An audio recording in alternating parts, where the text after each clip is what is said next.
I dropped the envelope. My hands were shaking so hard I couldn't hold it anymore. The paper fell onto the kitchen floor, landing face up, and those words stared back at me like an accusation. Estate of Margaret Ellen Thornton.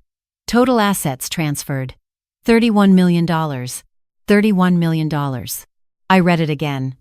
And again. My eyes weren't deceiving me. The name on the envelope was clear as day. Raymond Thornton. My son-in-law. The man my daughter had been supporting for 8 years. The struggling carpenter who couldn't afford to pay rent. The same man who let my daughter work double shifts at the hospital while he supposedly built furniture that never sold. I had to sit down. Let me go back. Let me tell you how we got here, because you need to understand why this letter felt like a knife twisting in my chest. My daughter Sophie was always the responsible one.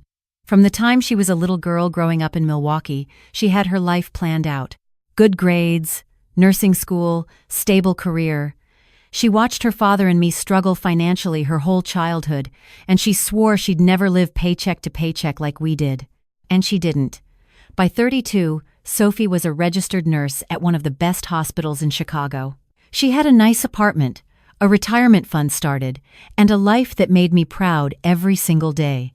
Then she met Raymond. It was at a farmer's market, of all places.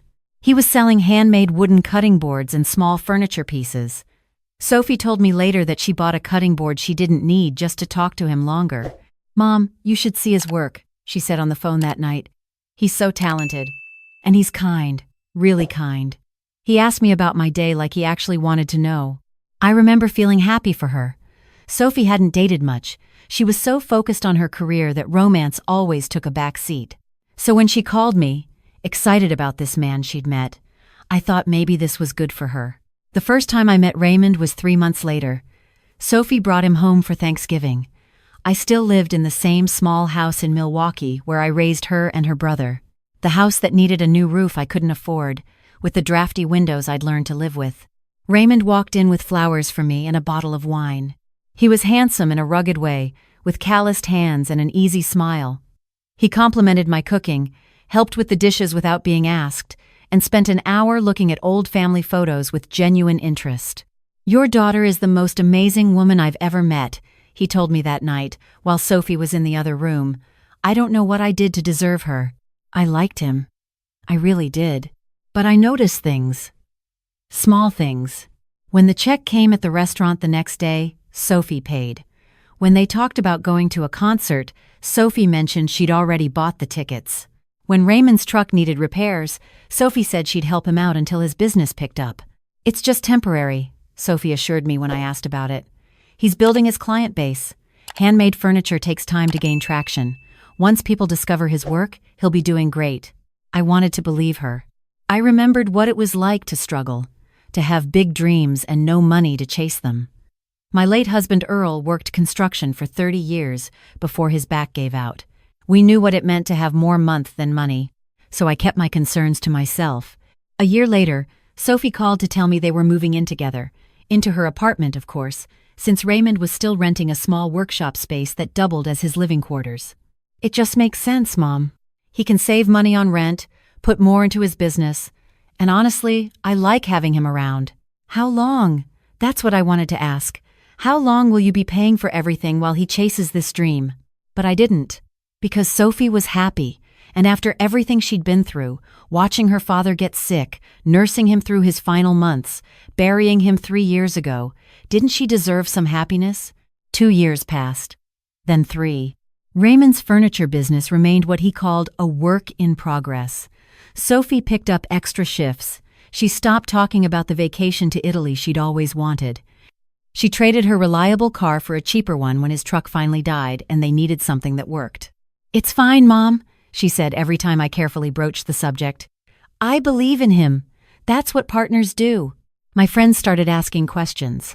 My neighbor Linda, who'd known Sophie since she was a baby, pulled me aside at church one Sunday. "Barbara, I don't mean to overstep, but is Sophie doing okay? I saw her at the grocery store last week. She looked exhausted. She was exhausted. I could see it every time we video chatted, the dark circles under her eyes, the way she'd yawn mid-sentence and apologize. The fact that she hadn't bought herself new clothes in 2 years. When my sister Martha visited from Arizona, she was less diplomatic. "That man is using your daughter," she said flatly over coffee. "I've seen it 100 times. These creative types who can't hold down a real job, who find some hard-working woman to support their lifestyle while they play artist or musician or whatever." "He's not playing," I defended, though I wasn't sure why. "He works on his furniture every day." "Works on it. But does he sell it? Does he bring in any money at all?" I didn't have an answer. The truth was, I'd started to wonder myself. Sophie was 39 now. She'd been with Raymond for 7 years. In all that time, he'd sold maybe a dozen pieces of furniture. Nice pieces, yes. Beautiful craftsmanship. But a dozen sales in 7 years didn't pay rent. It didn't buy groceries. It didn't contribute to the life my daughter was building for both of them. I finally said something during a visit to Chicago. Sophie had taken a rare day off, and we were having lunch at a little cafe near her apartment. "Sweetheart, I need to ask you something, and I want you to really think about it before you answer." Sophie set down her sandwich. She knew that tone. "Okay, Mom. When is Raymond going to contribute? Financially, I mean. You've been supporting him for years now. Doesn't that bother you?" I watched her face carefully. She didn't get angry, which surprised me. Instead, she looked tired. So tired. "Sometimes," she admitted. "Sometimes it bothers me. But then I come home and he's made dinner, or he's fixed something in the apartment, or he just holds me and asks about my patients. And I remember why I love him. Love doesn't pay bills, Sophie." "I know that, Mom." "I do." She was quiet for a moment. "But I've seen relationships based on money. They're hollow. At least with Raymond. I know he loves me for me, not for what I can give him." I wanted to argue. I wanted to point out that he was, in fact, taking quite a lot from her. But I saw the determination in her eyes, the same determination she'd had as a little girl announcing she was going to be a nurse, and I knew pushing harder would only push her away. "Just promise me you're taking care of yourself," I said finally. "I promise, Mom." But she wasn't. I could see that she wasn't. Then came the call that changed everything. "Mom, I'm getting married." It was 6 months ago. Sophie's voice was bright, happier than I'd heard her in years. "Raymond proposed last night, at the park where we had our first real date. He made this beautiful ring box by hand, Mom. You should see it. It's gorgeous." I should have been happy. A mother should be thrilled when her daughter gets engaged. But all I could think was, did he pay for the ring, or did you? "That's wonderful, sweetheart," I made myself say. "I'm so happy for you." The wedding was small. City Hall, with a dinner afterward at Sophie's favorite restaurant. She paid for it, of course. Raymond's contribution was building an arch for them to stand under during the ceremony. It was beautiful. I'll give him that. At the dinner, I watched Raymond make a toast to my daughter. He talked about how she'd changed his life, how she believed in him when no one else did, how he couldn't wait to spend forever with her. "You're my everything," he said, his voice cracking with emotion. "I don't deserve you, but I'm going to spend the rest of my life trying to." I wanted to believe him. Part of me did believe him. But another part, the practical part that had survived 63 years on this earth, wondered how much longer Sophie would have to carry him. 3 months after the wedding, Sophie called me with news that made my heart soar and sink at the same time. "Mom, I'm pregnant." She was crying. "Happy tears," she assured me. They'd been trying, apparently, though she hadn't told me. At 40 years old, she'd almost given up hope. "The doctor says everything looks good. I'm due in March." "Oh, sweetheart." Now I was crying too. "I'm going to be a grandmother." "You're going to be the best grandmother." I flew out to Chicago a month later to help her set up the nursery. That's when I noticed things were worse than I'd realized. The apartment was smaller than I remembered. Or maybe it just seemed that way because it was so full of Raymond's furniture and wood scraps. Sophie's car had a new dent she couldn't afford to fix. The refrigerator held the basics, nothing extra. And Sophie was working more than ever. 6 months pregnant, picking up every shift she could. "We need the money before the baby comes," she explained when I questioned her. "I'll only get 6 weeks maternity leave, and it's not fully paid. Raymond's working on some commissions, but they won't pay out for a while." "Sophie, this isn't sustainable. You need to rest. The baby needs you to rest." "I know, Mom, I know." She rubbed her belly. looking exhausted. Just a few more months. That was when I made a decision. I went home to Milwaukee and I called my financial advisor. I'd been saving for years, ever since Earl passed. Living frugally, putting away a little each month from my Social Security and the small pension Earl left me. I had about $40,000 in savings, money I'd planned to use for emergencies, for my own care as I got older. I transferred $25,000 to Sophie. "Mom, no, I can't take this." "You're not taking it, I'm giving it. For my grandchild, for you. But this is your savings." What about nothing? You need it more than I do. Buy the baby what they need. Take some time off work. "Please," Sophie cried. She thanked me over and over, and I felt good about it, I really did, because that's what mothers do. We sacrifice for our children. But I'd be lying if I said there wasn't a bitter taste in my mouth. Because Raymond was right there, in that apartment full of his expensive woodworking tools and unsold furniture, and he contributed nothing. My 73-year-old savings went to support my daughter and her baby, because her husband couldn't or wouldn't provide. That was 3 weeks ago. Now I was standing in Sophie's kitchen, 8 months pregnant, her belly huge and beautiful, while she slept in the next room. I'd come out to help get the nursery finished before the baby arrived. Raymond was supposed to be at his workshop, but he'd left his mail on the counter. I wasn't snooping. I want to make that clear. I was just tidying up, the way mothers do, when I noticed the envelope. It looked official, important. I picked it up to move it somewhere safe. That's when I saw the return address. Thornton Family Trust, Boston, Massachusetts. I knew Raymond's family was from the East Coast originally. He'd mentioned it once, said he didn't talk to them much. I assumed there was some falling out, some family drama. I never pried. But something about this envelope made me pause. The weight of it. The quality of the paper. This wasn't a regular letter.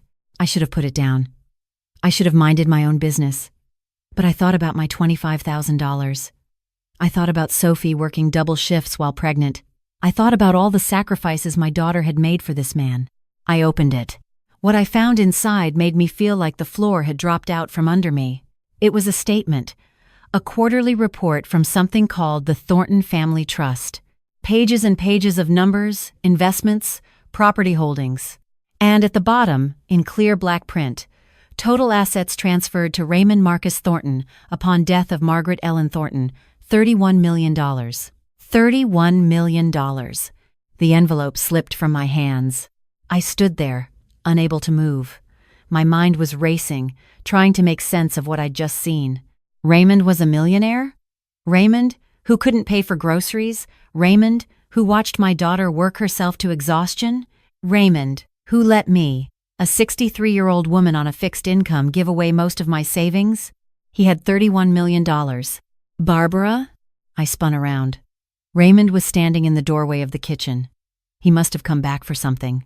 His eyes went from my face to the papers scattered on the floor, and I watched the color drain from his cheeks. "I can explain." "You can explain?" My voice came out strangled, barely recognizable. "You can explain how you've been sitting on $31 million while my daughter works herself to the bone, while I gave you my savings?" "Barbara, please, let me." 8 years, Raymond.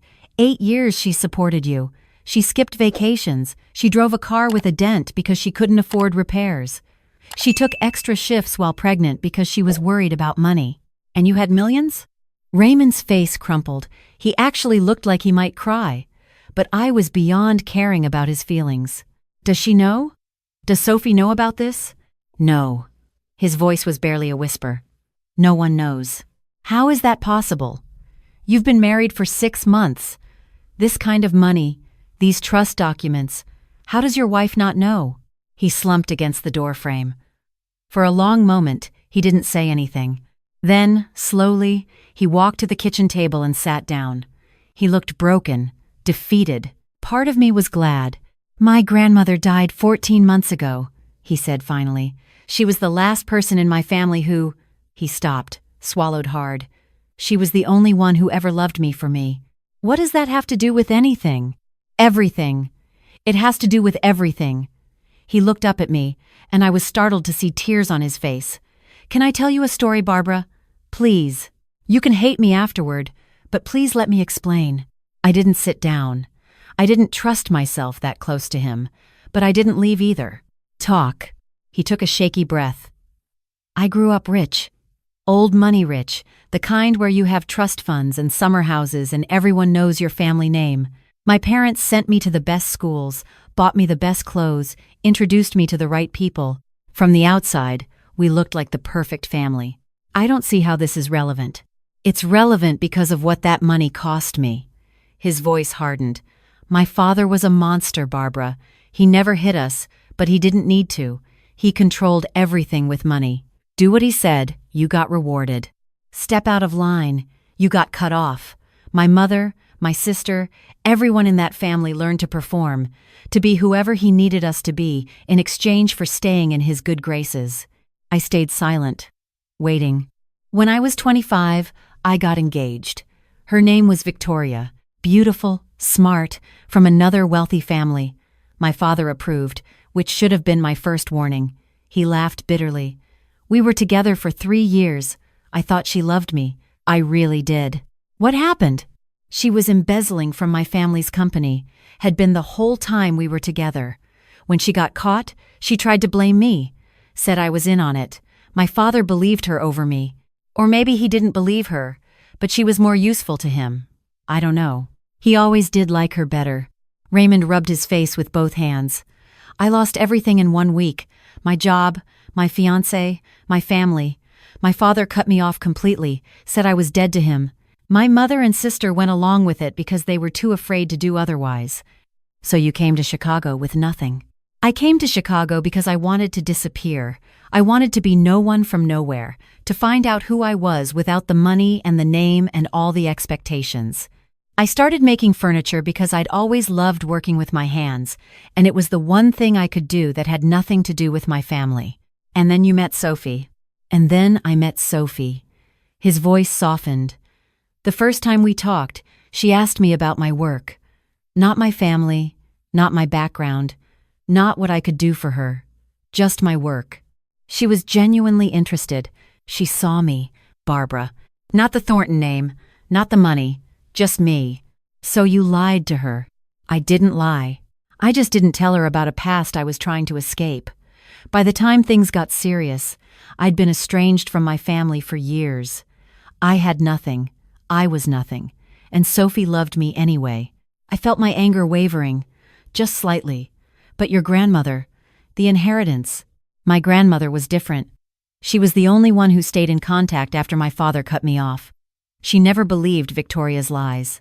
She visited me here in Chicago a few times, met Sophie, saw how happy we were. When she got sick last year, I flew out to be with her. She was 91 years old, and she spent her last weeks telling me she was proud of me for building a real life, for finding real love. And she left you $31 million. She left me everything. It came through 14 months ago, about a month after she passed. Raymond's voice broke, and I didn't know what to do with it. You could have told your wife. You could have helped her. I wanted to. God, Barbara, I wanted to so badly.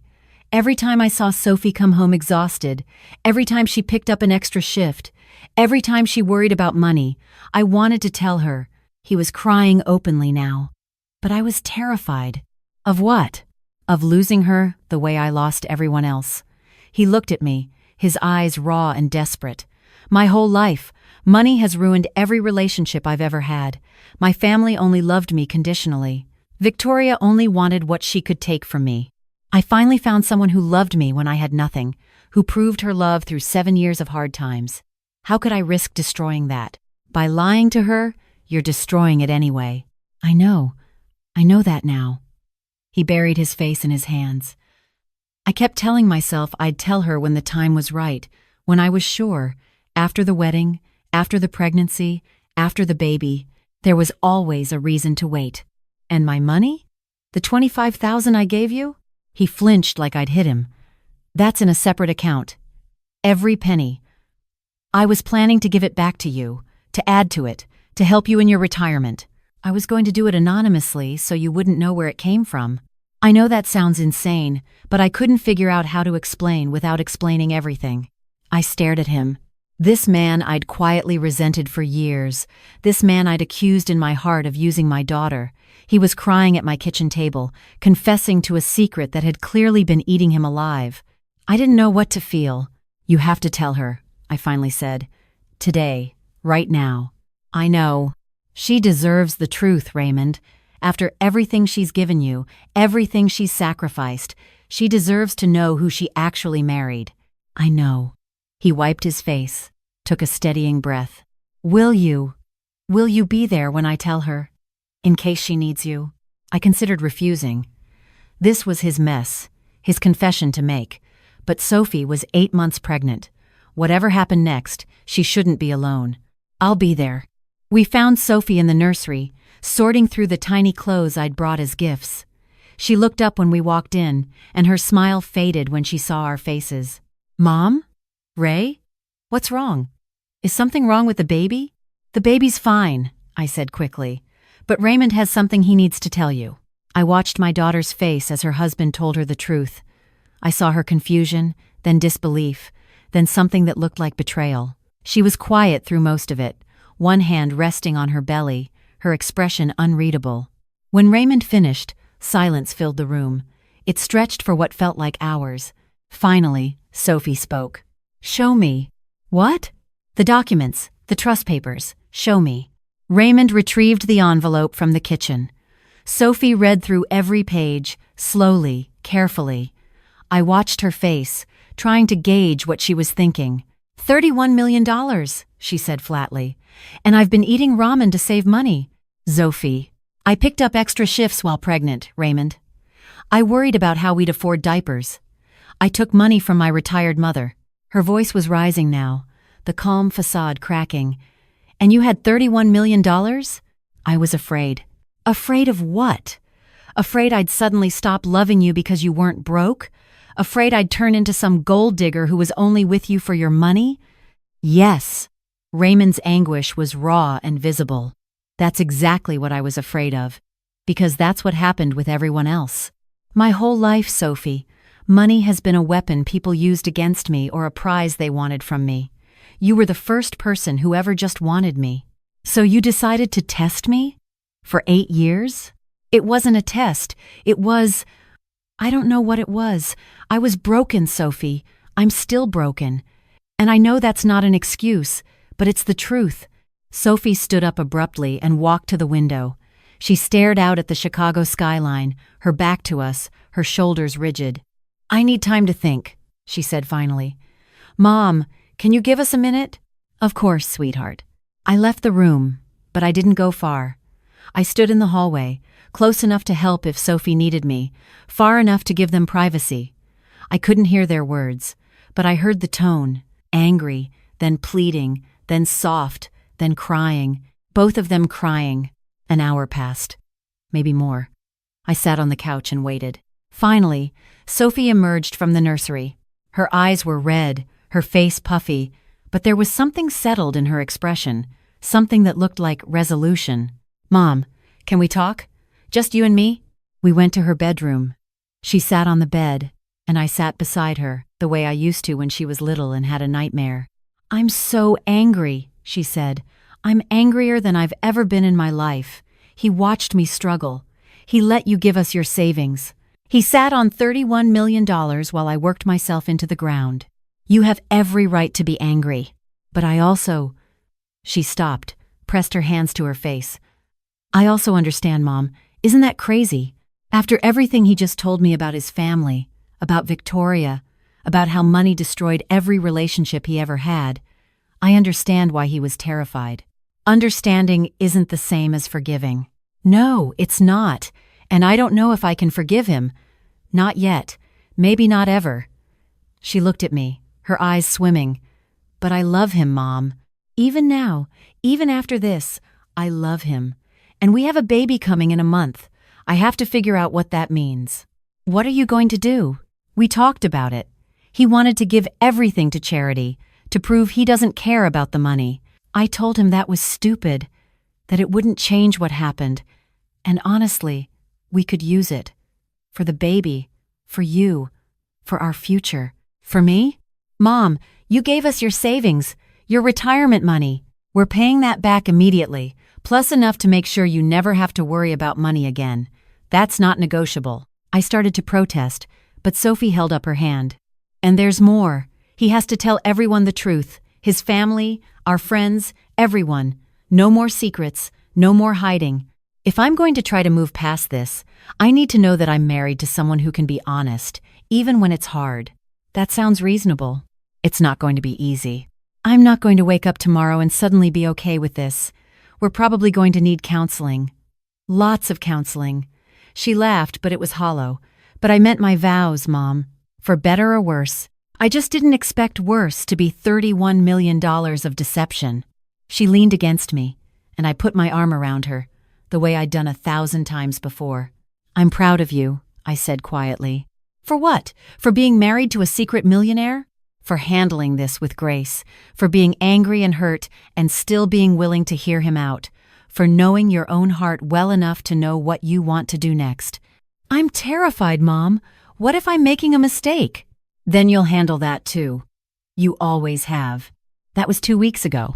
Today, I'm back in Milwaukee.